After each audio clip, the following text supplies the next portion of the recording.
Hi, I'm Johnny, and this is Tom. We're Radiohead. And this is the new video, Stop Whispering. On Music Plus. We'll do that again then, shall we? Hi, I'm Johnny from Radiohead, and this is Tom. You're watching Music Plus. Last week, before joining Belly for a US tour, Radiohead became the first musical guest on America's new Conan O'Brien show on NBC, and we stopped by to pay a visit. A hit that happened in the UK with the song Creep, right? There was a sort of a... What's the story behind that exactly? Well, the story behind it wasn't actually one that hit in the UK. The story was that Radio 1 listened to it, and after the third play decided it was too down a record and refused to play it anymore. They thought that the English public couldn't take it or something. So they just stopped playing it, which was highly amusing, and like the press basically ignored us for a while. And then suddenly, at the end of last year, suddenly everyone discovered that they really liked the song. And Be a Rock Star. We're ignoring it. We're using the things that are normal about us. Saying that, we still do get underwear thrown at us. The lyrics are only ever written sort of just before we get to the studio, really, properly, finally. A lot of just mumbling and messing around. It's been, yeah, I mean, Creep's obviously been the one that everyone knows, but it's great. We've been playing gigs and everyone's known the album as well. You know, people screaming for songs that, you know, haven't been played on radio or anything like that. Oh, so cool. It's great, really good.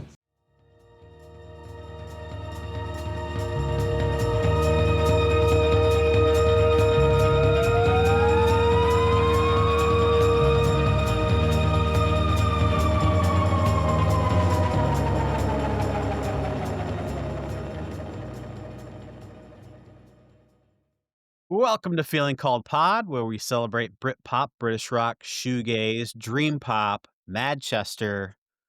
Anything else we celebrate?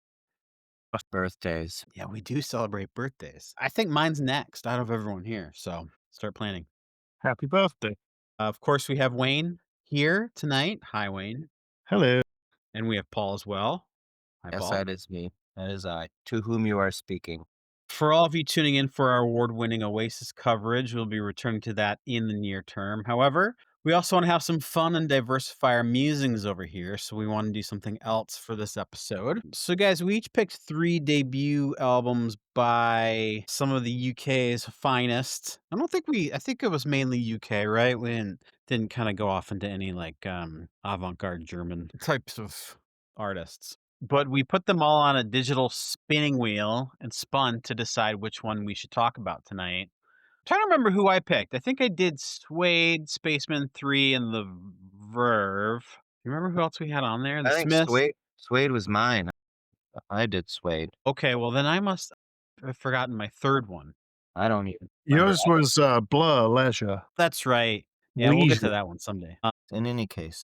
I promise you we did this at least 2 weeks before the new Radiohead tour was announced. I assure you the Radiohead rumblings were at an all-time low, although I feel like they're always rumbling a little bit, right? Kind of. Well, why it's so exciting. there was the news of them starting up a new corporate entity earlier this year, so that was an indication that something was underway. Yes, that's true. I do remember that. But they did the Hail to the Thief live recording, so I almost thought maybe it was that. That they was had it. Although I don't know for a reissue.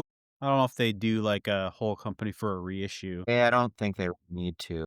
So yeah, you're right. There was a lot of conversation about either a new album or tour, and we're getting a tour. I don't think there's no real wrong answer here. Of course, for now it's just in Europe. What do you guys think? Do you think it goes any further than Europe next year, or?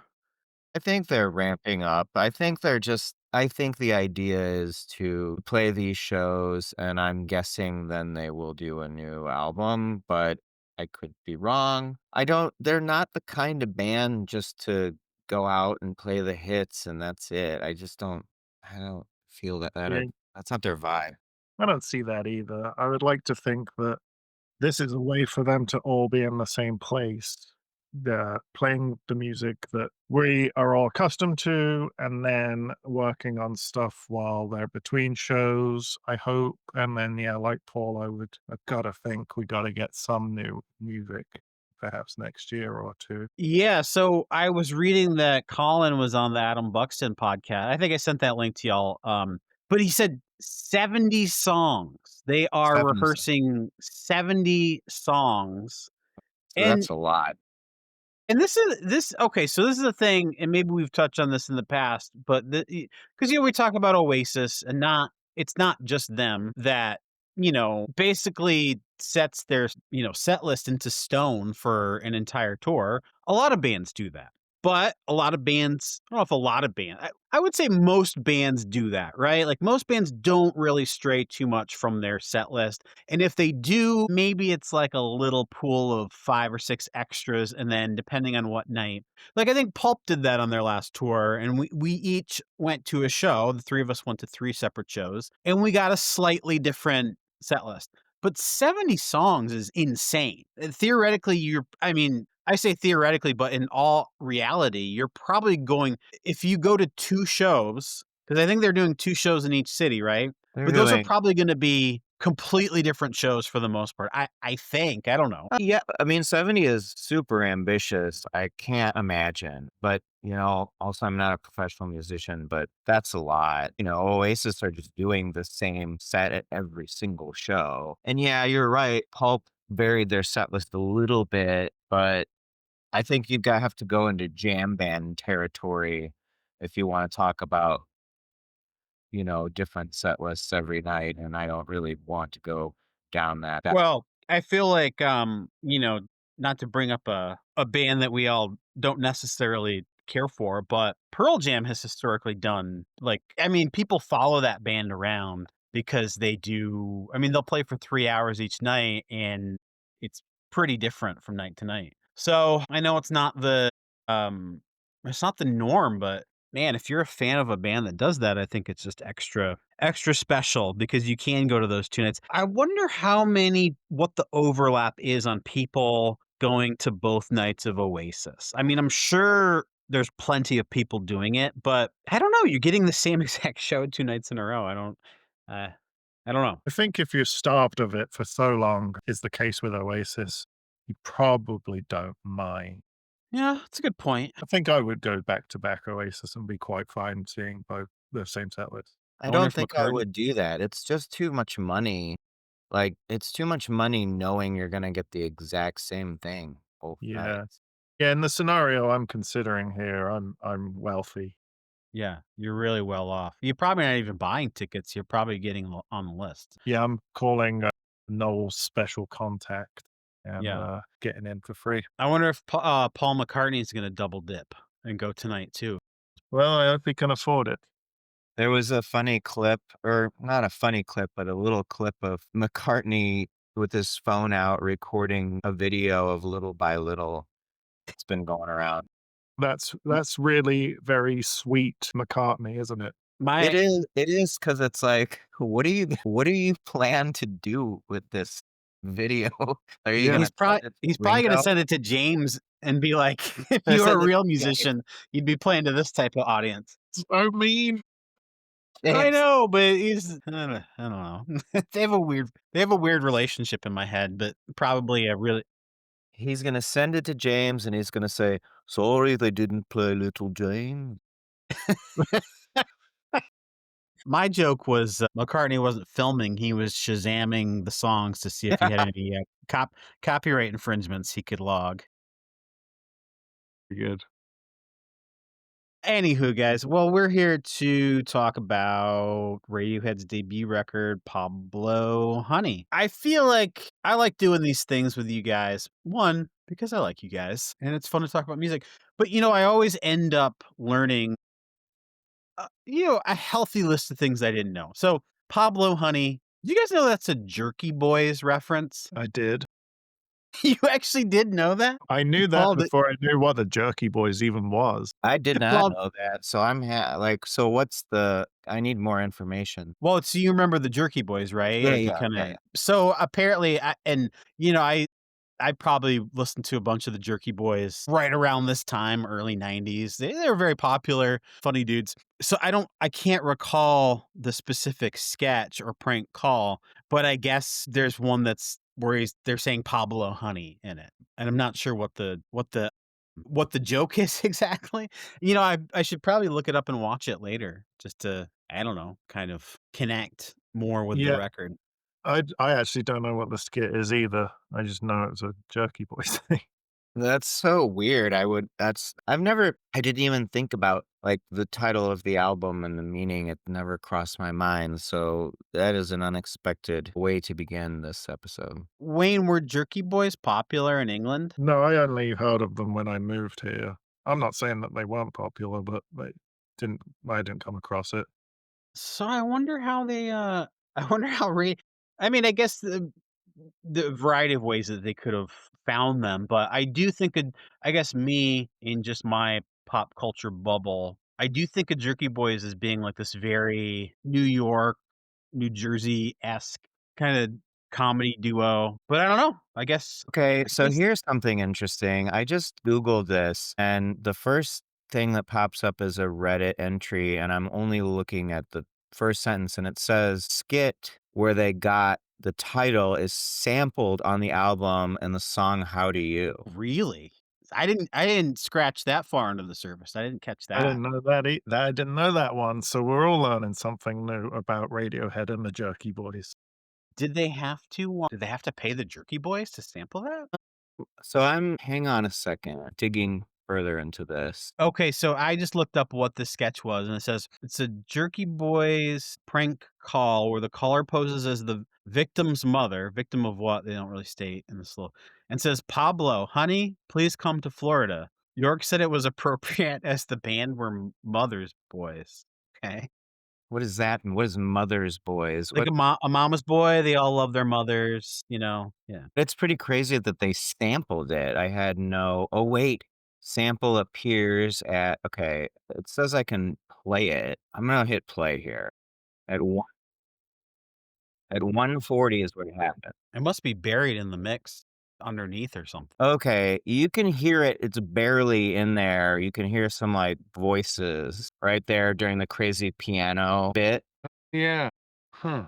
So, well, do we need to I don't think we need to play the Jerky Boys thing. If I feel like anybody who wants to hear it can hear it because it's called Pablo Honey. Like, the title of the track is Pablo Honey. Well, I don't think we need to get ahead of ourselves here, but Fitter Happier off of OK Computer is based off of a Carrot Top routine. All right, we'll just edit that joke out completely. Was that I didn't know if you were being serious. I wasn't either. I was like, "That's not right," but I was sort Okay, of final final sensing final thing on the Jerky Boys, and we'll move on. Do you think the two guys who, if I remember, one's name is Johnny, the other's name is Kamal, I think. Do you think these guys have carte blanche to just be on the list whenever the band plays a show and they're around? Like, I feel like if you name your record after one of our prank calls, I feel like that should be like a list for life situation. Yeah, I'd say so. I just can't believe that this is the way we're starting the episode and that I had no idea about this. I know. I didn't either until probably about an hour ago. Well, that makes me feel a little better. Yeah. So okay. What do we just want to talk about general thoughts at the top and then we can kind of dig in? Thoughts and feelings about Pablo Honey, Radiohead's debut record, released in 1993. Wayne, you go first. I'll go first. I like the record, and I've always been a defender of the record. It's considered not to be Radiohead's finest record, and I agree. But often it's people's least favorite Radiohead record. And I always think, why is it your least favorite? Surely it's just a record in their catalog. Like, it's like that thing where people are like, oh, I like Radiohead, except for Pablo Honey. I like all music, except for country music and rap. And it's just a bit like, I think there's loads of good songs on it. I think there's a couple pretty bad ones. But overall, I think it was a really great debut record that sort of put them on the path that they went on. So yeah, I've got a respect for the record. I don't think a lot of people do, but I am aware of its shortcomings. But I think there are some solid tracks on it. And that's me. Well, before Paul jumps in, you did touch on something that I think is worth zeroing in on. People do, at least in kind of like the last 30 years of me being a fan or however long it's been. It does seem like people need to specify when they talk about how they like Radiohead, but I don't like Pablo Honey or accept Pablo Honey. Does seem to be a frequent thing that is mentioned in that sense. Almost like they did something racist on the record, and if they didn't specify if the person speaking to you didn't specify that they didn't like that record, then you might think badly of them for you know what I mean? It's just like it is interesting that they especially at this stage in the band's career. I mean, I guess I don't know, maybe I haven't heard someone say that in a while, but it did seem to kinda be a thing that people would specify for a good amount of time. Well, I guess I'm curious how you feel about it because I know my feelings aren't the same as Wayne's. So, can you go more into how you feel about it, in reaction to what Wayne had to say? Yeah, I think it's my feelings about it are kind of like a multifaceted. I feel like I'm very much in Wayne's camp as far as not necessarily getting the hate and the dislike, and mainly because there's some shining moments on this record for me, and we'll get to them. I'll mention them as we move through. But I also think that I don't think we have the Radiohead that we have and have had. I think this is an important step, an important first step in what the band was on their way to becoming. And I think in 1993, and really just kind of go, 5 to 10 years before that, because I think they formed in late 80s, right? So, they were around a certain type of a music industry at that time, right? And so I think that while there are certainly hints here, sometimes even more than hints, sometimes Johnny's guitar sounds very strikingly like parts of what it would sound like on OK Computer for me. So I think it's a band finding their sound, and I think there's some parts that are if not fully baked, they're almost there. I think the missing part is mainly the lyrics and Tom singing. I think we're in a place where he's still figuring that out. And I think he figures it out a lot more by the time we hit the bends. And then I think he's got it nailed. He's like hit the bullseye on it by the time we get to OK Computer. So hopefully that makes sense. I didn't really mention the other side. I have been playing this record probably 4 or 5 times in the last week. The second half really starts to kinda weigh on me, and I don't know if it's just from repeated listening. I think in the past, maybe I've thrown this record on probably not even once a year. I probably listen to it once every couple of years just to kinda hear certain songs and moments. So I think listening to it as much as I have the last week, the second half of it just really it starts to, I guess, bore me, for lack of a better. All right, that's interesting. We all have very different views. So, can I can I Please? can I go No, ahead with my opinion at this point? no, we're Yes. gonna move on now.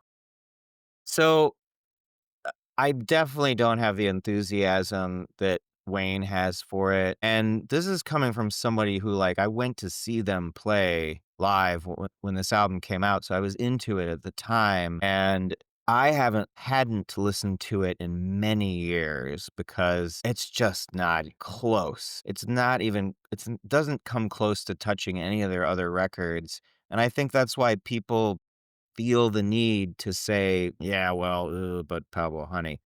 They need to quant clarify that. And I get it because I don't think there are that many good songs on it. Wayne said loads. I disagree with that. I will say that I think Tom's voice is great. Like, example, he has these, his falsetto is there on some of the songs, like his really beautiful falsetto. In the very first song, he lets out this huge, like, wail, this thing in the middle of the song, which I think is corny and like kind of a rock cliche, but you can tell his voice is great, but I totally agree with Seth that the lyrics are pretty rough. I mean, and that was a thing when I was listening to the album and I made notes. Every single song, I was like, wow, I cannot imagine him writing or singing that lyric on any other records. And I think that's it's just striking because he just progressed leaps and bounds when they got to the bends. And, you know, honestly, if they would have just gone away after this record and never done anything else, it wouldn't have shocked me at all because they're talented, but it's, in my opinion, a fairly generic album. That's the way I feel about it. There are some songs I like, and it's interesting, Seth, that you said that the second half weighs on you, or I don't know how you exactly what the language you use, but I feel like the last 4 songs of the album are the best ones. Interesting. Okay, this is good. I think we have some varied opinions here. Yeah, I agree with Paul on the last run of the record. There, it's solid.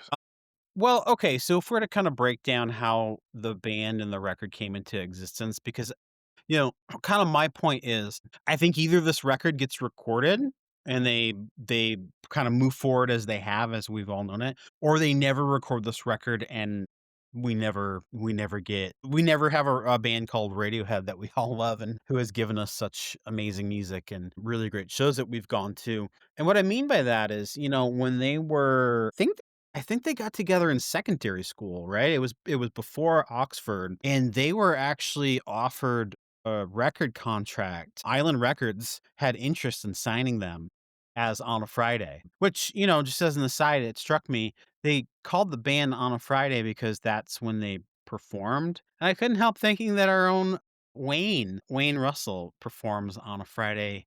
That's when his band rehearses too. Yeah, well, we're huge on a Friday fans. We're not so much Radiohead fans, but we were inspired enough to play only on Fridays. So Island Records offer them a deal. They turn it down because they wanted to go to university, and I think they wanted to kind of continue working on the band. So they all go to the university. I think they all go together, right? Or I think that's what happens. And so just they just rehearse, right? So like my understanding is they played less than 10 gigs, period, by the time they went to university, graduated, and then here comes EMI, Parlophone, knocking on their door and wanting to release something. So I think if I'm just placing myself in their shoes for a second, if you turn down Island and say, "Hey, we're not ready yet. We want to go learn more. We want to get better at playing." I don't think you turn down the second label that comes to you and wants to release it. If you're serious about being in a band and making that like a legitimate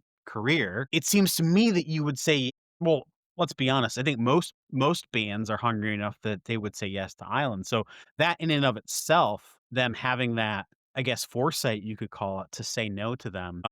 Yeah, I don't know that you do it. I don't know that you turn down the second label if you're like, okay, well, we want to do this. We want to give it a go. So I guess to sum it all up again, I think if we don't have Pablo Honey, we don't really have the rest of the band's career. I think they just, I don't know, fuck off and do other things. Maybe there's other bands. Maybe we have 4 other bands, the caliber of Radiohead, 5 other bands. I don't know. It's Well, alternate history. I'm fairly confident in stating that I am the only one of us that saw Ed O'Brien's solo project live. You did? I did. I didn't know that. Yeah. So maybe we would have had a lot more of that. I like that record. It's all right. It's okay. It's okay. I thought you were gonna say, I'm pretty sure I'm the only one who saw Ed O'Brien playing in a flowy white pirate shirt with no shirt on underneath. I don't remember. I have no memory of what the band was wearing at that show. Well, just watching different videos, it seems like that's what he would That wear was his on Yeah, stage, he like that was he his was vibe. some kind of plural. British Fabio. Yeah, he was all like, I don't know. Watching Ed back then was weird because he's all gyrating and stuff. Really odd. Yeah, really erotic. Very erotic. Anyways, anyone else have any thoughts? Well, yeah, they met in school. I think Johnny is younger than all of them. I think Yeah, I he's think he's the 2 young. years Yeah, he younger. is the youngest. But they hired him just to play keyboards, I think, at the beginning. Wow. which is mental to think about. One of the most ripping guitar players, like just being on keys. And apparently he turned himself down, so he was barely audible. Because Well, yeah, because he didn't know what he was doing. yeah. And that's so strange to me. But here we are years later with one of the most influential guitar players the world has known. But wait a second, he turned himself down when he was playing keys or when he was playing guitar? Yeah, when he was playing Keys. keys, he turned himself down because he wasn't confident because he wasn't really a keys player. He didn't know what he was doing. I didn't really dig in and read about his guitar playing history, but I gotta be honest, man, he rips it on this record in several songs. I mean, first of all, if we just wanna jump in, I mean, that song is just there's just some fantastic guitar work for me. I mean, I don't wanna speak for you guys, but he's just kinda got that chugga chugga chugga chugga doo like that just his it's a signature sound, right? It's everything we would hear it again on, the Bends, and then we'd really hear it on OK Computer, but it's there, man. It's almost fully baked. It's like, it I just needs another 5 minutes in the oven. Maybe. I mean, he's very talented and all the guitar playing is very good on the album, but it's still there's some notes that I made on certain songs where I noticed in revisiting it, certain guitar parts that I thought were unique and cool. But I still think that despite the fact that they're talented and clearly know how to play, it's just missing that weirdness. Yeah. Johnny hasn't started going bonkers with, the crazy effects and the kill switch thing that he did a lot on OK Computer. And yeah, it's just more of a standard rock sound to me. And it's very competent, but yeah, you can tell that he's confident. But there's certain sections, like I said, that I think are very impressive, but it's just they're not quite there yet. Well, I mean, let's start with you because I know just from past conversations, Wayne and I both really like this song, and we talk about multiple times we've talked about the Astoria DVD, VHS, whatever format you had it on, and just how that to me is it's an exciting song and it's an exciting performance during that concert. Yeah, I always saw that song as a bit of a statement of intent because it is so it's in your face. And regardless of what you think of the cliche rock and roll scream that Tom does in the middle, it's fucking powerful. I don't think you were saying it wasn't, Paul, but it's pretty impressive. Like he's just a man and he's got this fucking mad voice and he just belts it out for you. And I just think with the energy that the guitars are putting into it, those na na na na na na na na na, those little chops, they're all really good. And I think it all adds up to this really great song that puts the album on the right foot. And then from there, I don't know.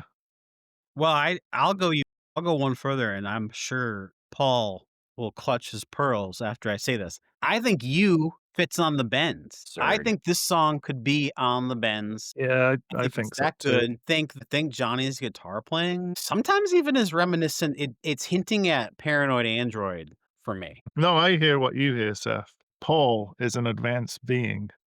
I Yeah, just he's don't nailing it. agree. I just don't have much enthusiasm for it. There are other songs on the album that I think could be on the Bends, but certainly not this one. Okay, well, let's does anyone else wanna talk about "You," or should we move on to I want to just get Creep out of the way. yeah, here's one, a deep cut, track number 2, "Creep." Yeah, I mean, everything that's been said has been said. I Yeah. feel like I definitely saw them at Coachella, and I have no idea what year it is. I'm trying to think of what album it was for. It had to have been maybe Hail to the Thief, I don't know. But they played Creep, and I remember it being fairly shocking that they brought the song back. Well, do pull it out and dust it off, almost as like, is it them trolling the crowd, or do they actually enjoy playing it every once and but yeah, I didn't go to the show because I was newly living in LA and I didn't have a ton of money. But in 2003, which would have been Hell to the Thief, right? They played Hollywood Bowl, and I remember looking at the set list afterwards, and they had played Creep then as well. But yeah, not a song that they play a ton. Although back this era, obviously, they were playing it a bunch. You know, the story goes they released it in the UK. It got very few plays, and then I wanna say the BBC actually, pulled it, meaning, like, they didn't just pull it and be like, "Oh, we're not playing that again." Like, I think they were just like, "No, we're not playing that again." And then Yeah, there was this what country was it that started playing it like crazy? It was, like Israel. okay, that's right, yeah, that's it. Yeah, there was a DJ in Israel. I actually didn't know this. That is just from reading before. But Israel and actually San Francisco too. That's what made it a hit in the US. I guess there was a station in San Fran that started playing it and it became a hit in the US, and then I guess the UK, gave it a second listen, and then it kind of caught on there as well. Yeah, I remember these bits and bobs of details. I did find the set list for the Coachella show that I was at, and it was 2004, so it was Hail to the Thief, and they played Creep second to last, and I do remember that and being surprised. You went to Coachella in 2004? I did, I'm pretty sure I went with Matt. Ha! Were Radiohead, I'm assuming they were headlining, like, last Of band. course. Who else played that year? The Pixies year? The Cure. Oh, yeah, Liberty. Pixies. Pixies, Kraftwerk, then The Cure, The Flaming Lips, Air. I mean, this was back before it was all, a fashion like a three-day fashion show where people are less concerned about them. Yeah, this is like, "Oh, let's make a really just fantastic festival with a great lineup." Belle and Sebastian. Did you and, hold hands during Belle and Sebastian? We did, we held hands during Belle and Sebastian. I remember watching them, but I went twice, and I think my memories blur. You know, I feel like I remember seeing Air and, Mogwai, I remember Mogwai was great because we were like, "Oh, let's go watch Mogwai," and Matt found a joint on the ground in the grass. So, Nice. like idiots, like, we're like, "Whatever, let's smoke this on the way to Mogwai," and it Yeah. was just a joint, it was no big deal. But we were very high, and that made Mogwai awesome, and I remember that was great. That's that's a great year to have gone. I did Yeah, not. Mogwai's notoriously bad until you've smoked a joint. Well, that's not what I was trying to say. Yeah, I'm just messing with you, buddy. So Creep wasn't they weren't intending to put that on the record. Did you guys know that? I did not know that. Yeah, Didn't they played it during rehearsals in the studio, and I think it was their manager at the time, which here's another tidbit that I learned. Their manager was the guy he was the engineer for, like, Slow Dive. He did the engineering on those early well, I guess the Slow Dive EPs and then both Suwałki and Pygmalion. Of course, those weren't out when he kinda discovered, quote, unquote, Radiohead and started working with them, but, he kinda became their manager and not kind of, he did become their manager, and I think he encouraged them to put it on the record because he thought it was a good song, and it is a good song. I mean, I know it's kind of been weighted down with all of the stuff that comes with it. One of the things that I've read, and I don't know if it's accurate, but the string scrapes that Johnny does, the distorted "ga ga ga," was his attempt to, like, disrupt the song altogether, if that makes any sense, like, that he wanted to fuck it up in some way. Yeah, it was a sabotage attempt. Yeah. Yeah, I read that as well. Okay. Which I could see that being true, but I guess I could also see it being fabricated and not really true at all. Yeah, because Johnny and Doc both said at one point that they'd never tire of playing Creep. Yeah, I saw Turns out he's a big liar. Yeah, but it's funny he's trying to sabotage it, and that's really kinda like the signature part of that it song is. is It is. it kinda brings me back to recurring themes on a lot of the songs on Pablo Honey. They've really got that quiet, loud dynamic down right from the get-go. Yeah, I don't know. They're already embracing that, and it shows. I'll mention a couple more songs as they come up. I think the last thing I wanted to say about Creep is, are we all familiar with the Albert Hammond situation with this song? I am not. No, I'm not sure what you're gonna say. So Albert Hammond, which is who you think it is. It's Albert Hammond Jr.'s dad, musician. He wrote a song called "The Air That I Breathe," which you're probably very familiar with that song. It was made famous by the Hollies, Hollies. but the chord uh changes. Yes, they got sued over it, didn't they? They did, yeah. And I have to say, I've listened to the song. This was tonight wasn't the first time, but I had to remind myself. And yeah, I mean, it's basically the song. And you can find little pieces of interviews or little bits about. And again, it's the internet, so anyone's free to write anything. But I did read something that Ed brought it up in the while they were recording it or playing it. Then it sounds like this song, "The Air That I Breathe," and then so they kinda tried to cover it up a little more by rewriting certain things, but caught red-handed. See, I'm like now trying to think of that song and I can't really think of oh, I'd it have to sounds like it. yeah, I don't really I'd have to do an A/B comparison, and that's not something I have a lot of interest in doing, but I can't think of the similarities off the top of my head. Well, just to add a additional wrinkle here, so then Lana Del Rey comes out with a song called "Get Free" in 2018, and that has similarities to Creep, and Radiohead's lawyers got in touch, and there's a whole thing about it online where she's, "Oh, yeah, I guess I can sing that song again because the lawsuit's all settled." But they didn't get a songwriting credit from it, so I don't really know what the settlement was. But I wasn't familiar with that song, so I listened to it again or I listened, I guess, for the first time, I should say. And yeah, it sounds similar, but it's not lost on me that a song that Radiohead had to add Albert Hammond as a songwriter to and then they kinda go after Lana Del Rey. And to be fair, yeah, I'm sure they're probably doing it first of all, let me just say they're lawyers, I don't know how involved the band are, just I could see a scenario where they just have copyright lawyers who jump on things, so who knows how it came about. Um, I think the spirit of them reaching out to Lana Del Rey's team was it was in the what am I trying to say? They were basically trying to, like, get credit for all songwriters, so I guess by extension, that insinuated that Albert Hammond was part of that, so Yeah, interesting.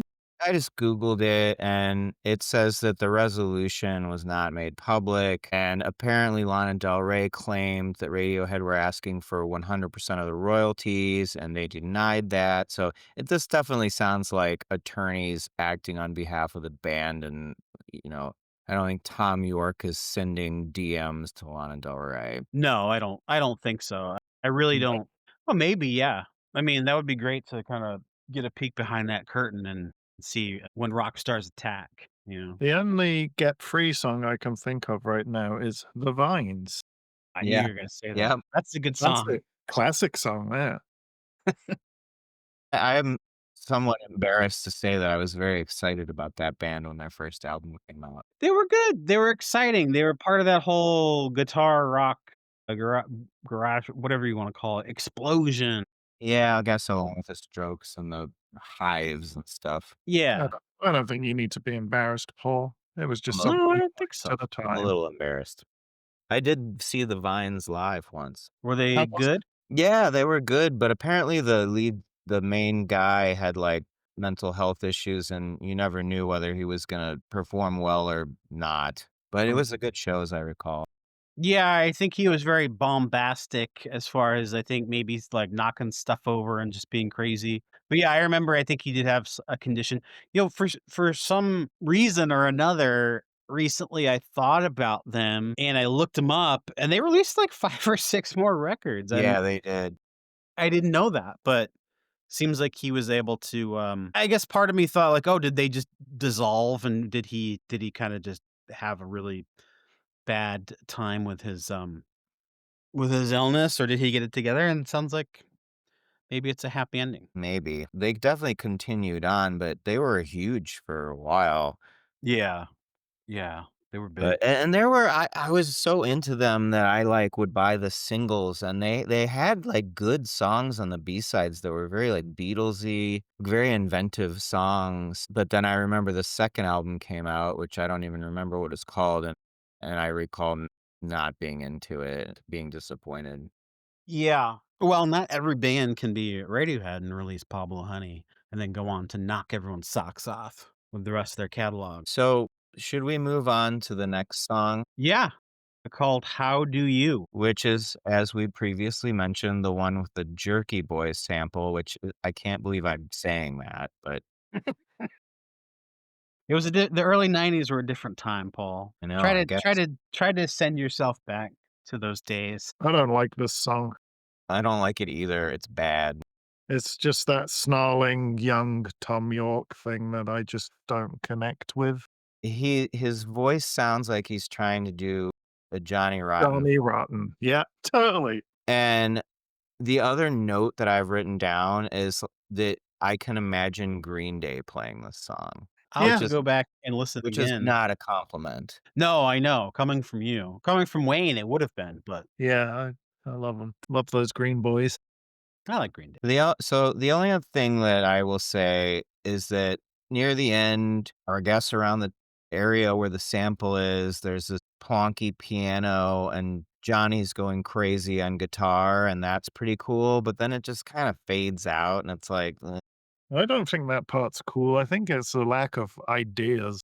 well, I think the fact that the song just kind of ends, like, it definitely has lack of ideas. It's a Yeah. very short song, as I recall. Yeah, it's like 2 minutes or something, right? Yeah, it's short. It's not a good song. I don't know, maybe Seth disagrees. No, the note that I wrote down for this one, I mean, this to me, it fits solidly in with that '90s alt rock sound, and that's definitely not meant as a compliment. But, I think they're finding their way, and I think here's another thing that I wrote, a little note that I wrote, and let's see if I can express it. I feel like think about a lot of the bands that were popular around 1993, and I don't really see Radiohead being influenced by any of them moving forward. Now, maybe they were in some way, shape, or form here.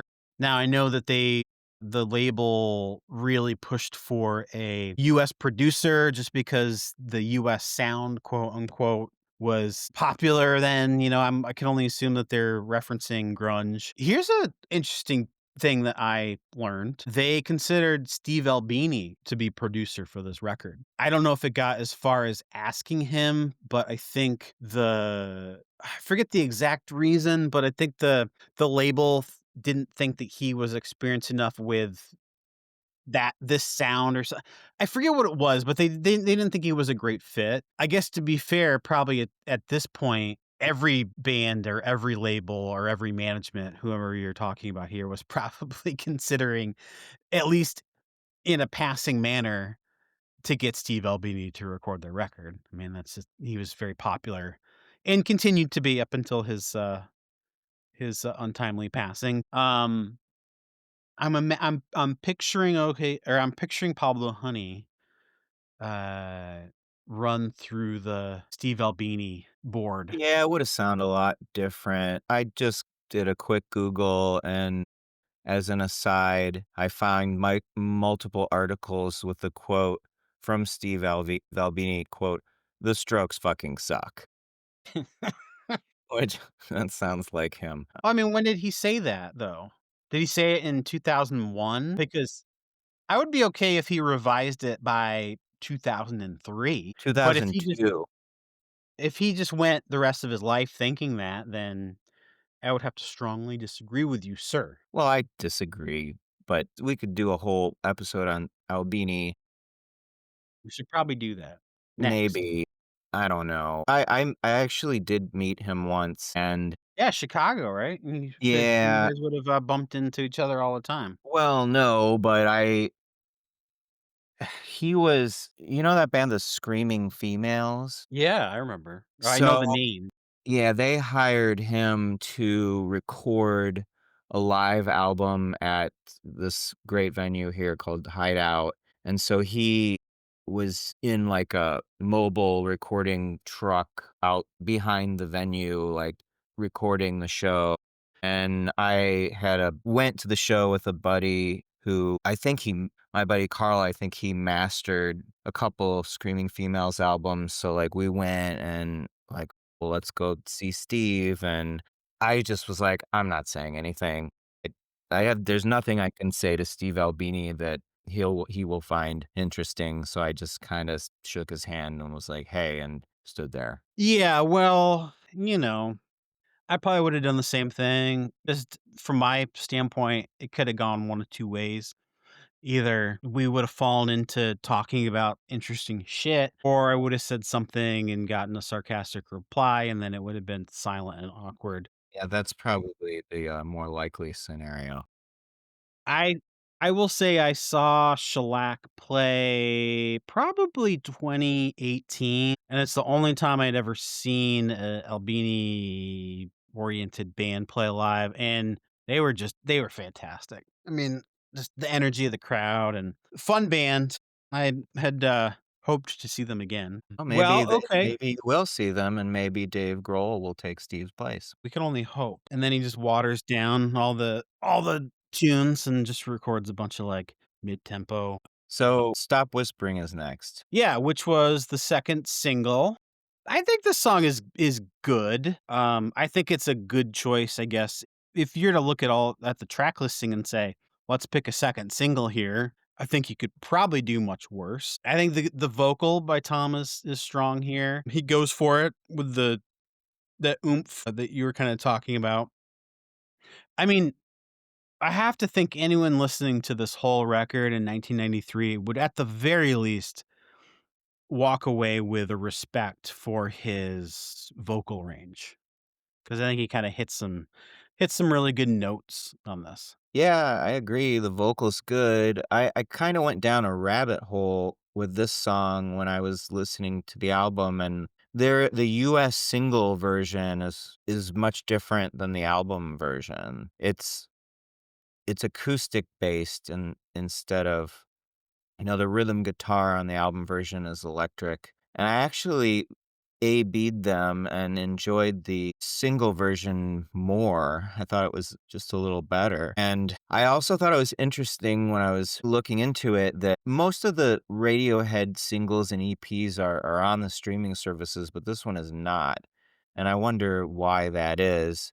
And the B-sides are an acoustic version of Creep, which I don't know if I've ever heard. The song Pop is Dead, which I probably have heard, but I have no memory of it, and then there's Well, a let me interrupt. That's the yeah. video that Wayne sent to us, like, 2 Oh, weeks is ago. it? Yeah, okay. Oh, right, the one where he's, like, looks like He's a in the zombie. coffin. Yeah, yeah, okay, there we go. I forgot about that. But I wonder if they intentionally have not put this on streaming because maybe they just hate Pop is Dead, they hate that song, I don't know. I have no idea, but it's kinda odd, that it's not there because I think the Drill EP is on there and a number of the early EPs and singles are on there. Yeah, no, so apparently Pop is Dead video has been removed from the internet, by the band, and it makes sense having seen it. It's very bad. I don't mind that song particularly, I don't think it's great, don't think it's bad. Yeah, that video is atrocious. But yeah, it's weird Stop Whispering wouldn't be on streaming. Yeah, I mean, they must just maybe they're just embarrassed of that song, I don't know, who knows? But So yeah, like, I like you guys should listen to it's the US CD single version, and it's different, and I think it's better, but they must have done it after the album came out. I'm assuming that's probably what happened. yeah, I had no idea there was a different Stop Whispering. Yeah, I think they re-recorded it for the US release because they didn't really care for the studio during the album sessions. I think they said they wanted it more atmospheric, kinda like a Joy Division song, I think is what Ed O'Brien, referred to the second version sounding like. Yeah, they improved on it. It's a pretty good song. I don't It's definitely a standout on the album, I think. Yeah, I would agree. But then again, it's not something that I really care to go back to. I don't know. No, I wouldn't go back to it, but I think in my infrequent times when I'm putting this record on, I'm not offended by it, and I think I listened to it all the way through, and I kinda enjoy it for what it is, I think. For me, it's way too long. It is like 5.5 minutes or so. It goes on for quite a while. Actually, the US version is shorter. I made a note of that. It's 4 minutes and 11 seconds, whereas the album version is 5:25. Yeah, that's substantially shorter. Yeah, I don't think any of these songs have any need to be over 5 minutes long. What about "Thinking About You"? Any thoughts about this song? I like this one. This to me, I think, is like very in the it's in the same spirit as "Creep." There's a woman that he's pining after. He does talk about playing with himself in the lyrics, which God, Tom, how much do you wanna put out there about yourself on this thing? That's the bit I like the most.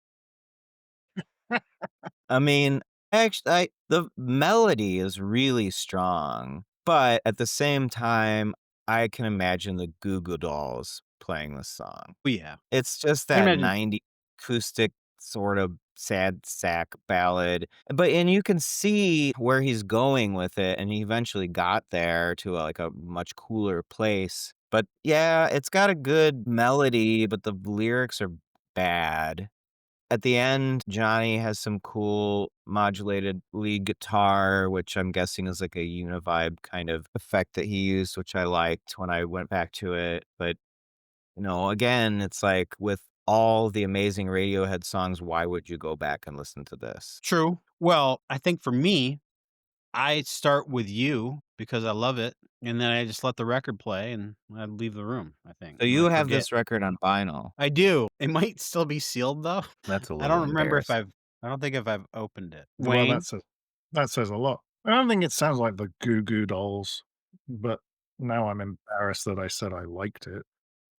If it was not sung by Tom and it was sung by the singer from the Google Dolls, I think it would perfectly fit on it would be a Goo Goo Dolls single. Maybe I should check more Goo Goo Dolls. You should.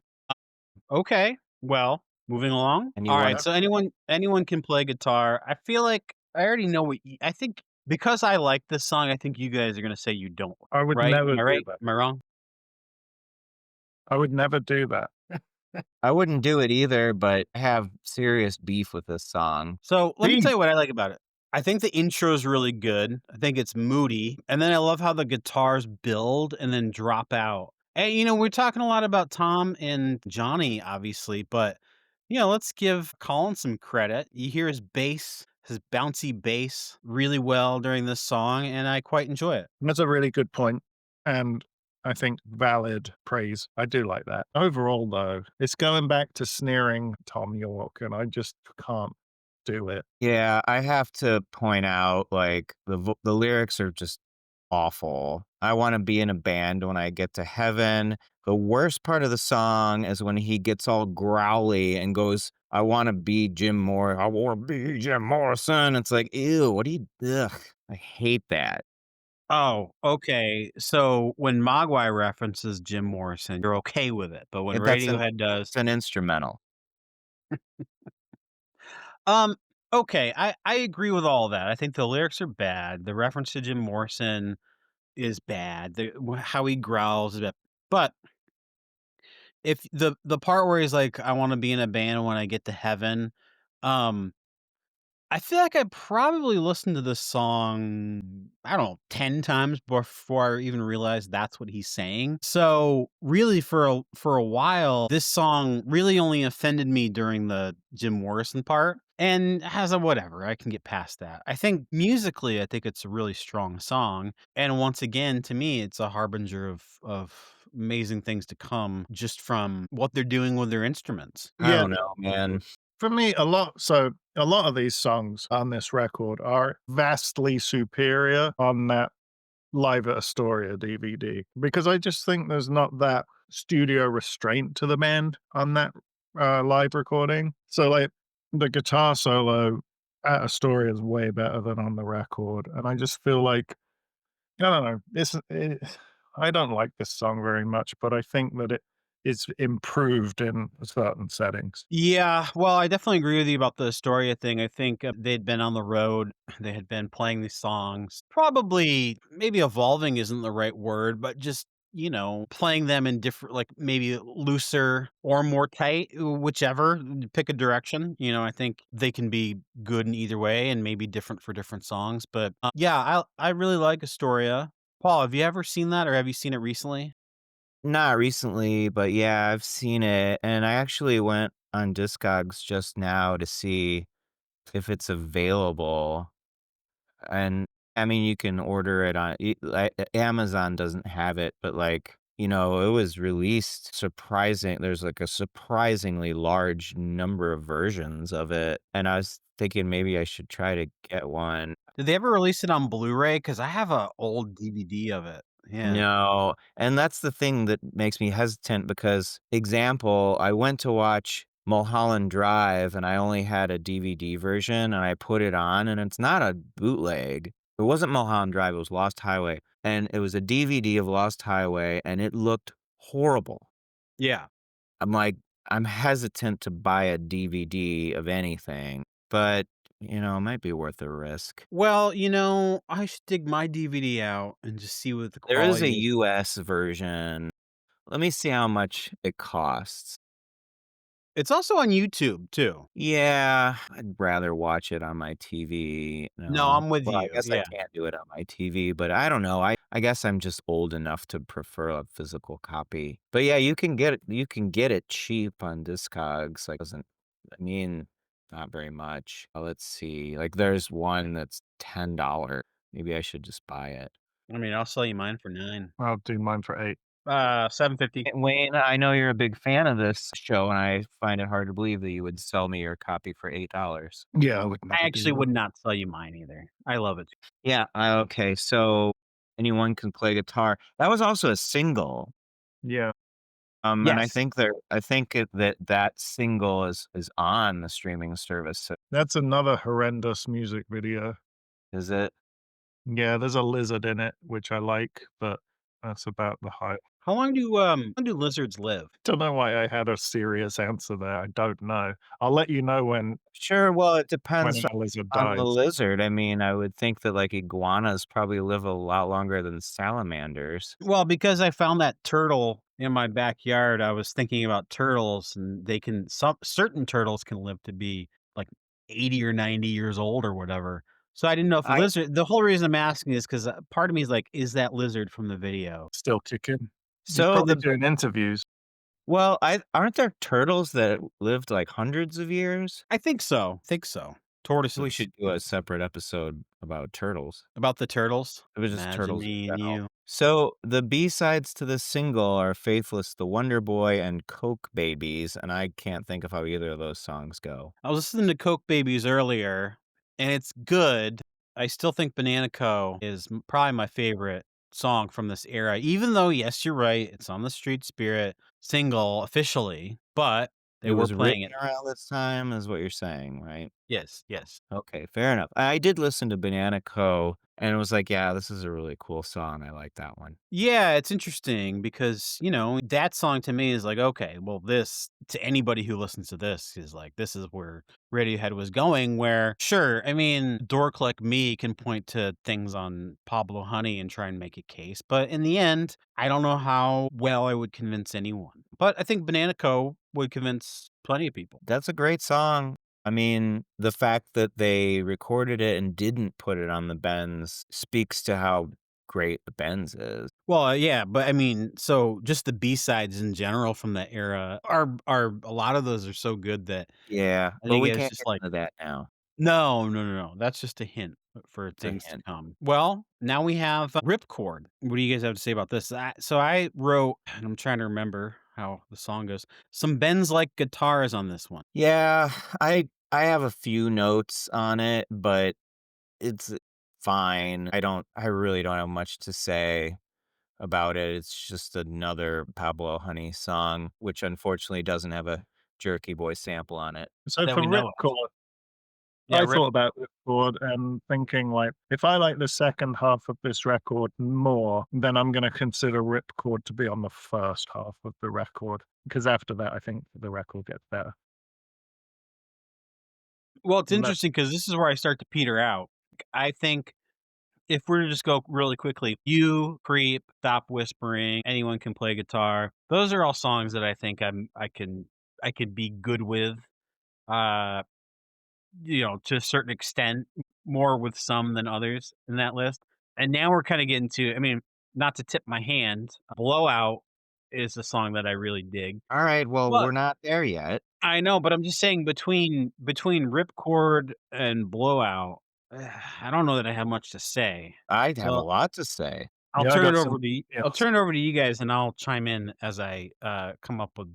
So, Vegetable is the next song, which is fine, but I feel like on this one, like, they go all crunchy and loud with the guitars, and it just doesn't work. It's like they've almost felt obligated to put in the Radiohead loud guitar section, and it's, like, awkward and weird to me. I mean, Tom's vocals are amazing throughout. I think the lyrics are not too bad on this one. It's not a favorite of mine, but it's fine. Like, I like it better than some of the other songs for sure. Um, Wayne, what do you think about this one? I never really put together or never really thought like the loud guitar parts were obligatory Radiohead.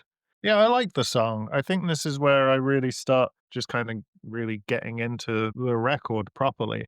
I think at the start of the record, there's these slow and fast songs, but then there's a really nice flow as we get here and then onward. This feels like a precursor to Bones almost lyrically. I don't know why he's always talking about broken bones and being disabled. Yeah, I mean, the lyrics are okay. But yeah, it's a song that I I mean, think, but in comparison to some of the other songs, yeah, it's all right. And Seth doesn't like it. Seth thinks this Seth one's doesn't like it. boring. He thinks it's shit. Says, Well, I'm so I think bored. I don't know if I, again, I feel like prior to us doing a deep dive on this album, I probably would have been solidly more in Wayne's camp with his kind of initial thoughts at the top of the episode. But I think listening to it as much as I have, I'm having different feelings in this moment. And so far, the biggest feeling is how I start to stop paying attention during the second half of the record. So, I don't know. I mean, maybe if I listened at a different point, different season maybe fall is a Pablo Honey type of feel for me. We'll see. I mean, it's only 30 odd years old, so it's a bit too soon to be judging the record. Yeah, it's a good point. I think, just like any work of art, I should not really be judged until centuries of humanity have been able to properly weigh in on. You know, my biggest gripe with this is I'm not a vegetable. I will not control myself. Well, yeah, come on. Anyway, we can move on. I can't tell whether that is a negative comment or a positive one. That's a negative comment. Surely you can read that. I mean, it's not the worst lyric on the album, that's for sure. Which is the worst lyric? The worst one is, well, it's crazy to me that he included the line, "I'm playing with myself." Oh, yeah, that's gotta be the worst one. I mean, like, really? Like, ugh. It's just, like, yucky, It's like it would've been better if he was like, I think it would've been a little better if he was like, "I'm touching myself," but it's like, "I'm playing with myself." It's like, what are you, 14? Like, ugh, gross. I I don't like. tried to always think of it as like he was toying with himself, with his emotions, but I think it's about jerking off. Yeah, it definitely is. Yeah, that's bad. But then I think the second worst lyric is where he says, we've touched on this already, "Grow my hair, I wanna be Jim Morrison." Yikes. Yeah, yikes. But okay, so, I think about that lyric, and for some reason, I tie it to another cringe lyric, but this one's found on the Bends where he says, "I used to fly like Peter Pan." What song is that? Yes, Bones. Yeah, Bones. All the children flew when I touched their hands. Is yeah. next line. I can't wait to dig into the Bends. I think it'll be a lot more fun than this album.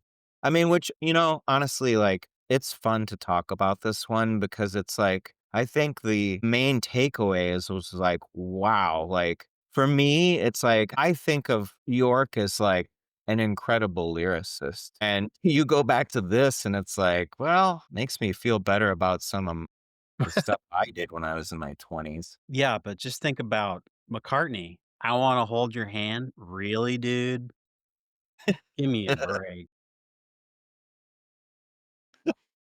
I found going back to the weird playing with myself lyric and some of the lyrics from Creep, and this quote is specifically about Creep, but I read this earlier, and it kind of puts things into focus more about, um, where Tom was at this point. So let me just read it and I'll see what you guys think.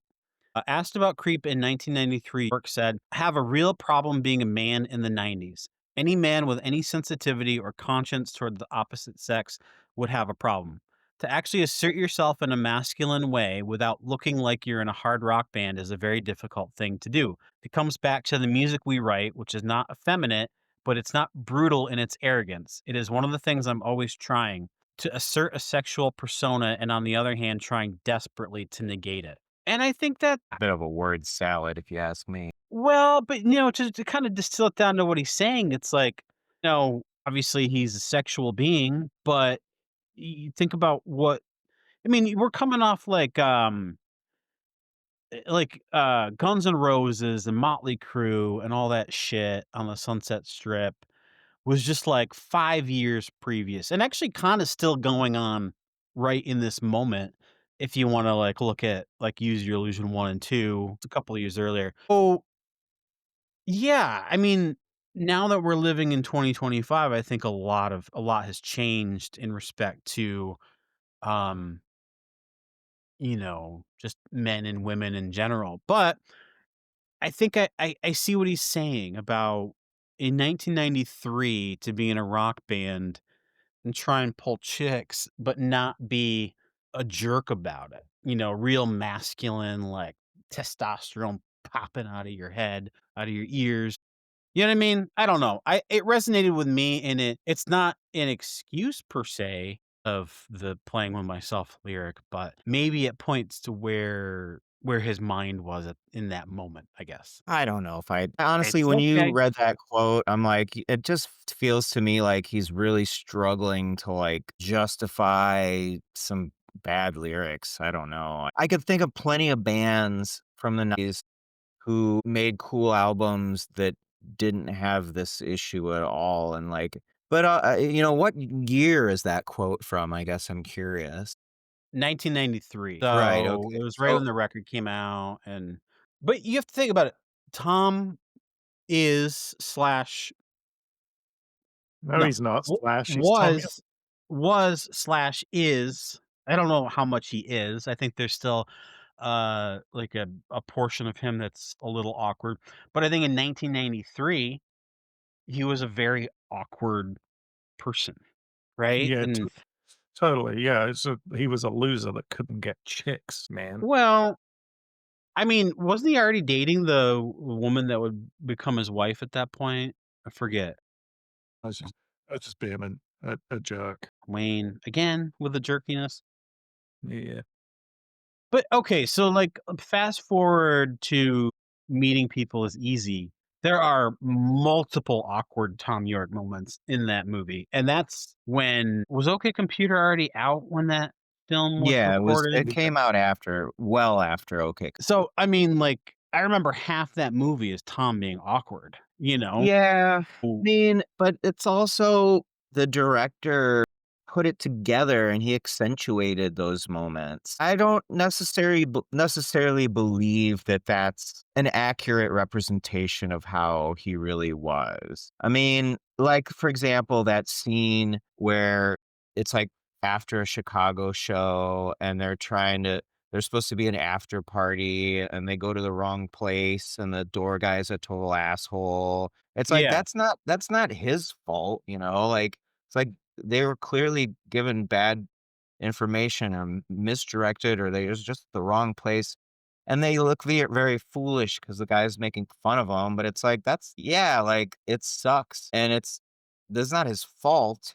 I think the director of that movie accentuated things, and I'm not saying that there wasn't hard for them and they didn't have struggles, but like I don't know. I think that they played up that movie was designed to accentuate the difficulties of that tour.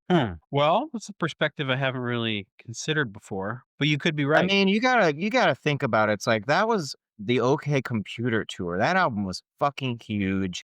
Everybody loved it.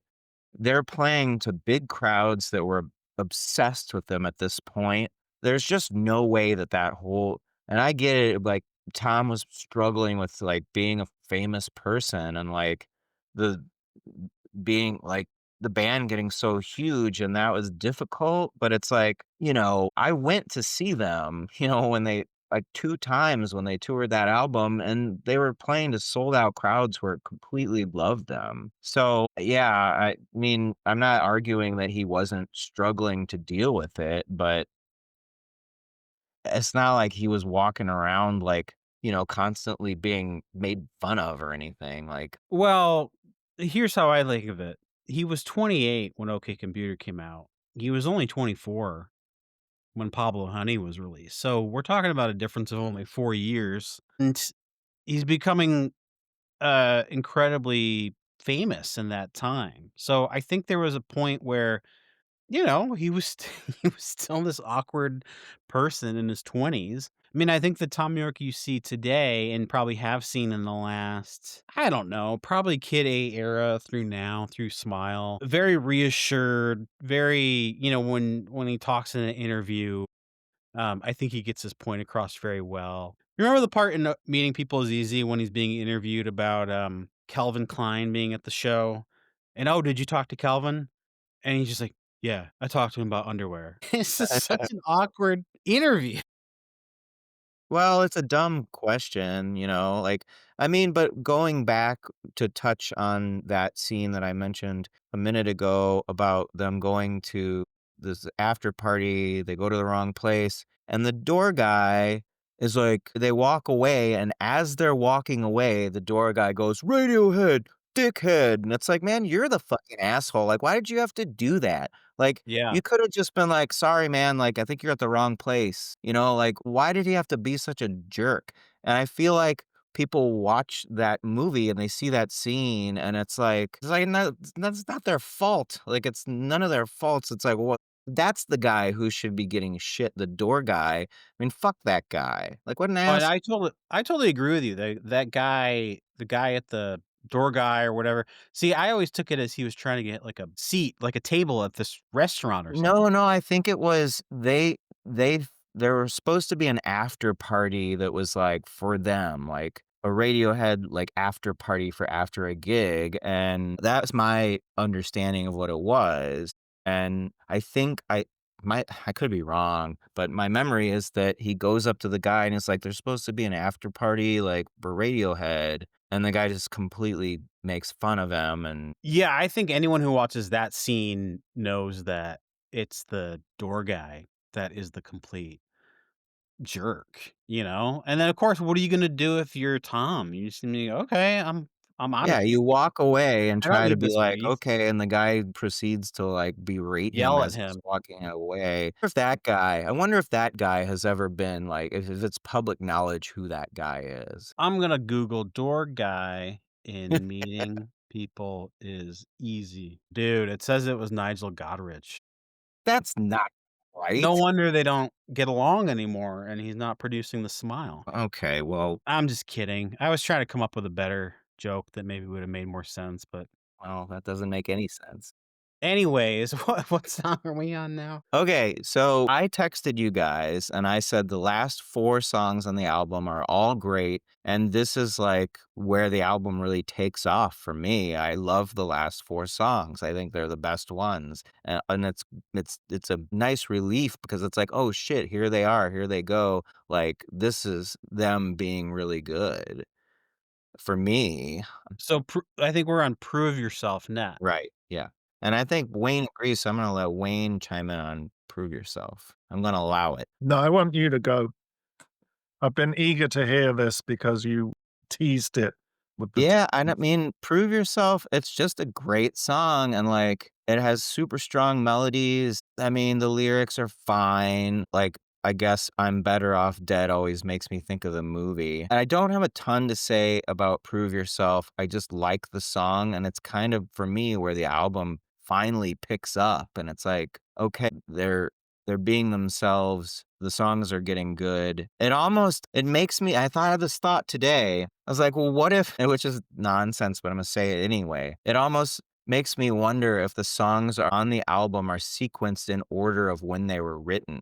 Because I think the last 4 songs are the best ones. And I'm sure I'm wrong, but I wonder, are the last 4 songs the last 4 ones they wrote for the album? It's probably totally wrong. I like the thought. Thought is, yeah, something. But Do you yeah, I don't have a ton to say about Prove Yourself. I have more to say about some of the other ones, but I like it. I just think it's the first one where I'm like, yeah, I would play this one for somebody else and Mhm. say, listen to this early Radiohead song. It's really good. This is before they, got huge, whatever. I guess they were big at the time. I guess, yeah, I agree with you on the lyrics. I don't really like "I'm Better Off Dead," but I do like the opening lines and the way they're presented on this song. I think it's quite nice, vulnerable. Whoa, who's typing like they're on a jackhammer? Sorry, it's me. I'm just trying to look up the lyrics. Can't afford to breathe in this town, nowhere to sit without a gun in my hand, which is a cliche, but I quite like the Western theme. There's like a surprisingly small amount of lyrics on this song. Yeah, there's 2 verses and all the rest is "Prove Yourself" and "Better Off Dead." Yeah, cool guitar, Cool guitar. It's really cool. good vocal. I just think it's a good song. I don't know what else to say about it, but Seth, you have nothing to say about this one? Well, I think generally my sentiment is the fact that you guys both like the second half of this album so much is going to make me go listen with brand new ears. You know what you should do? Open your vinyl copy of the record Yeah, put side I B will on. do that. That's actually the best solution. and Let me just yank. put on side B. Yeah, you start with, vegetable. You guys move on to the next song. I'm going to yank my Pablo Honey and see if it's open. Now who's playing with themselves? Yeah. Yeah. I can't, as you would say. Oh, I forgot. Before we end this, Wayne, I have to ask you a very important question. Yeah, Are Radiohead, do they wear Adidas? yep, they would wear Adidas. You really say it like that. Adidas, yeah. Guys, it's sealed. Jeez, Seth, How many Also, sealed what song are records we do on? you have in your biggest offender for that. Did I hear Wayne say we're on the song I Cunt? Yeah, yeah, that famous song. It's crazy that he included that lyric in the album. Yeah, I can't. I can't. I can. Please forget the words that I just blurted out. We've all been Is that how there. the lyrics go? Yeah, It is. we've all been there, The Seth. chorus to this song is so, like, hooky, though. The lyrics are not great, but, like, I find it very catchy, cool Johnny guitar at the end with his unison bends. It's weird. I don't have a ton to say about it, but I like this song. I like this I song think it's too. strong. There's a delivery on this song that I don't like, and it's where he Really? says, "If you give up on me now, I'll be gutted like I've never been before." And he Fair does enough, fair enough. thing, and I'm like, I don't like that, but I do like the song quite a lot. Sounds like another Goo Goo Dolls song. Yeah, man. I gotta check them out. Yeah, you gotta dig into that catalog. Okay. I feel like we no longer have the potential to ever be put on a guest list for a Radiohead show after this episode. After the Goo Goo Dolls episode, Yeah, well, Well, the Yeah. upside is we'll probably be on the Google Dolls, the though. the Goo Goo Dolls guest list. We'll be Which I able to bet get. you those. I bet. All right, we got Lurgy. Am I saying that right? Luggy. Lurgy. What do you guys Luggy's a have to say good about this? song. You know what I wrote? Benzy, high and dryish. Yeah, that checks out. This song even has fewer lyrics than Prove Yourself, but there's something about his delivery that I find very moving when he sings I got better, I got strong. It's really good. Yeah, that arpeggio behind it's pretty. And yeah, it is moving. I can't quite explain why, But it's also got that sort of shoegazy sounding outro as well, which I very much enjoy. Yeah, just the way he and the way he sings, "I got better, I got strong," and it just goes up, and it's like that word "strong," it's like he holds that note, and it's stuff, it's just one of those things that kinda, like, gets me, it gives you the tingles, and, like, I don't this album does not give me a lot of tingles, not even the playing with yourself part. Yeah, I agree with you, Paul. It's a tingly song, and yeah, Yeah. it's funny because I don't have much to say about these last few, but they're just good. Yeah, they're just good songs, and, I mean, Tom's voice is amazing throughout the whole thing, but for whatever reason, for me, these last 4 songs are the best ones, and when I went back to this album, it had probably who knows how many years. It could have been 20 years since I've listened to this, maybe more, who knows? But that was the thing that stuck out to me. I was like, "These last 4 songs are great." So, I don't know. Seth disagrees, but maybe once he opens up his vinyl copy and he puts on side B, he will come around. Yeah, listen to it on his nice stereo, not his iPhone. He's just that's probably part of the problem is he was just listening through the speaker on his phone. So he always does. No, He I was always does. streaming it via Qobuz on my Cambridge streaming device through my Sansui speakers. Thank you very How do I know that's true? Yeah. telling you. Well, look, so we have one last song, right? So we And I have like this one, I have the best right? song on the record now. Yeah, Blowout. I wrote jazzy, good rhythm. This is a good tune. They're playing with the sound here, some good sonic noise towards the end. I think this might sound crazy, but it reminds me a little bit of Knives Out or maybe Scatterbrain. Hmm. The clean tone guitars at the beginning. I feel like all the other songs, or most of the other songs in the album, they're just leaning into the crunchy, heavy guitars so much, and it's nice to hear one with a clean tone. And of course, they can't help themselves from throwing in a loud, crunchy section, but it works, and it's a great song. The outro is crazy. Everything gets bonkers at the end. The It's loud, a crunchy section that they go into isn't just a loud, crunchy section on this song. I think it's got a very swirly element to it. I can't describe. But when I hear that, I'm sort of overwhelmed by how big it sounds versus that rhythmic, sort of that jazzy rhythm, clean part. Something about it makes it, I don't know. I can't say any other word than swirl. It swirls around my head and it's fucking awesome. Yeah, it definitely gets psychedelic at the end, big reverbed out guitars. It's really good. I think it perhaps transitions from a generic crunchy guitar section to a psychedelic section that doesn't really sound like anything else from the rest of the album. Yeah, it does. And actually, there is one part of it that sounds like the first song when he does that big loud wail after one of the choruses. It's very reminiscent of when he does the big loud wail in You, and it's just another, wow, I've got a good voice moment. You know the bit I mean? I could try and sing it. Go ahead. He goes, "I Oh, yeah, yeah, I know what part. Surprisingly, I could tell what part you were talking about I based just on need to that. remember my kid is in bed right next Sounded door like to me, so something like a off a opera record. yeah, man, my voice is powerful even at low volume. What lyric is that, I though? don't know, though. I don't I'm looking at the lyrics right now, and I can't figure out which let me look, I'll be able to identify it. is Look, it I am fused just in case I yes, that would be fuse, something like that? uh, I'm scared. I am glued. These are the wrong lyrics. Oh my god. Stupid genius, not genius at all. Yeah, I am fused. Just in case I blow up. It's got that lovely Ed O'Brien backing harmony on that too. He's not singing his own name, or is he? No, he's singing the lyrics this time. Okay. Well, eventually we'll have to get to the whole Ed singing his own name thing. I do love that. What's that? You don't know? No. Like, it's a super funny thing. There's a there's a super clip of like Ed will do a backing vocal and he'll just go, and it sounds like he's singing Ed Ed. is fantastic, man. It's really good. And he does it a lot. You know, I feel like Ed probably has too much personality to be in that band. I don't know. I don't know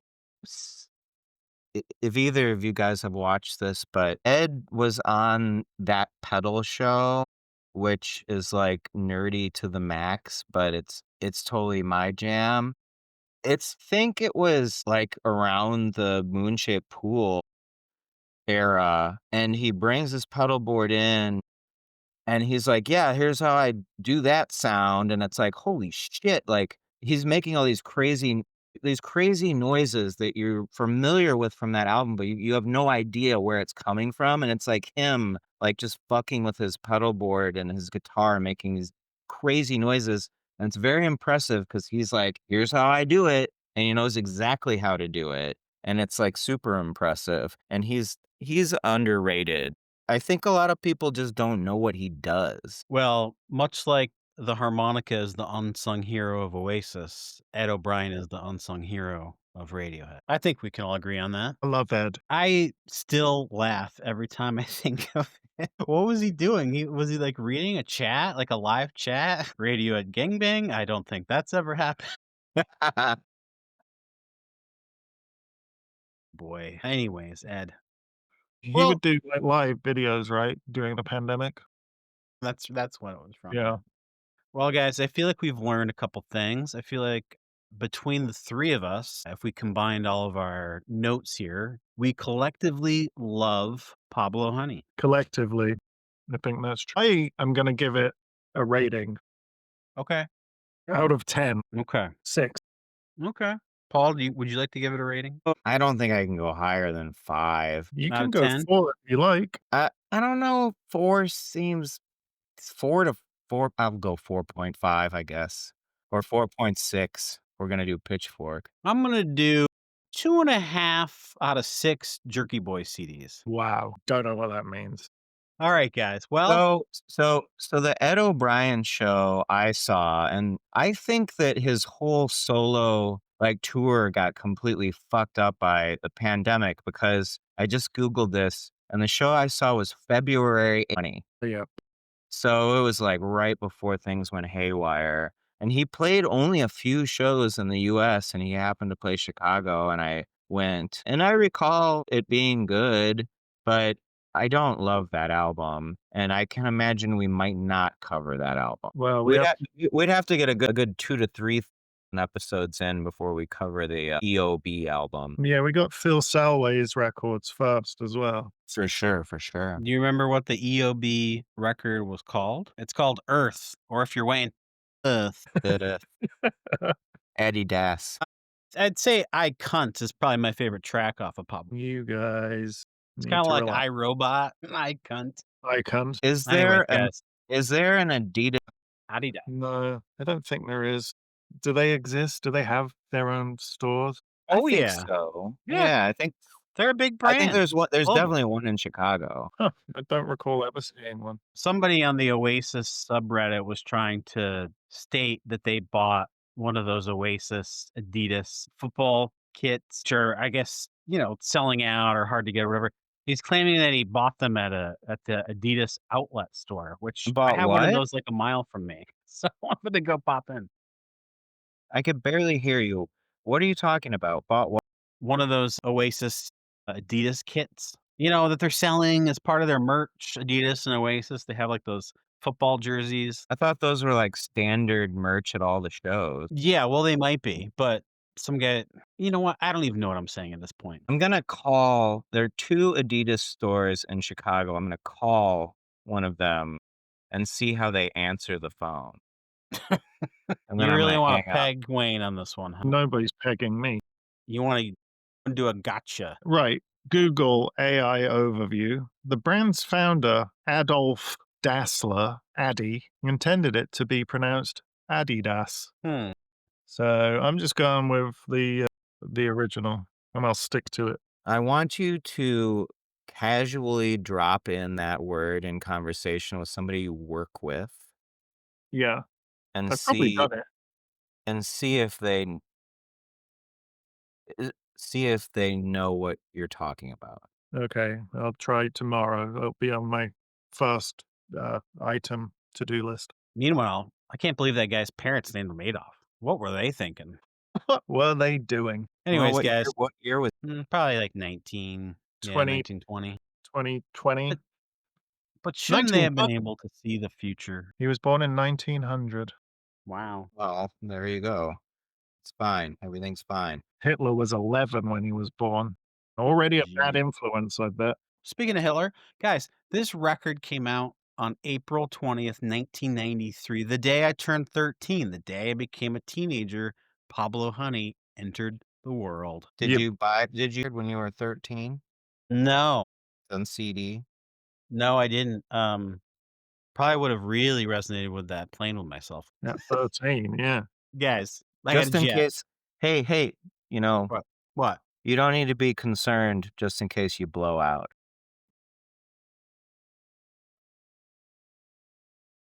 Okay, Uh, I think Seth's been trying to wrap this up now for the last 10 minutes. Yeah. Too many yeah, it's jokes 11 left. where I'm at. You guys are hours behind me. 8 PM, I'm gonna go and have some dinner. Wait, Boy. aren't we on the same? No, Are you an hour ahead? you're an hour before me. Oh, It's coming up on 10 your time. so it's 11 o'clock Atlanta time. Yeah, at the Adidas store here in Atlanta. All right, guys. All right, we got to get Good this one chat. posted tomorrow. Get Yeah, this one Yeah, up. get ASAP. this one edited, please, Seth. Okay, You got to stay up I'll and do edit it. this. That's why I need to get it going now because I need to be in bed by 3 a.m. Well, that's a reasonable goal. All right, All guys. right. Talk soon. All right, Okay. bye. Bye.